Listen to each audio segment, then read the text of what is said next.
Hey everyone, I'm going to show you how to make really easy collages using Blog Stomp. You can just Google Blog Stomp software. So you find your images and you can drag as many images as you want. You drag them over. And all you do is pick a selection of images. I'm just doing shift click, and then over here you can see different styles. Blog Stomp really does it all for you.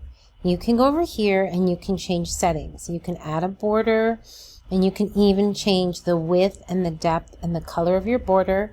You can set the output, you can decide where you want to save it, and all sorts of other things. Then once you go back here, you can easily adjust the size.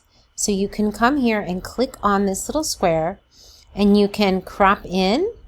You can also set square ratios, 2 to 3, 3 to 4, 9 to 16. You can do whatever you want. I'll usually just play around and just do different adjustments and sizes. And then that's it. Once you're happy, you can also rearrange your images if you want.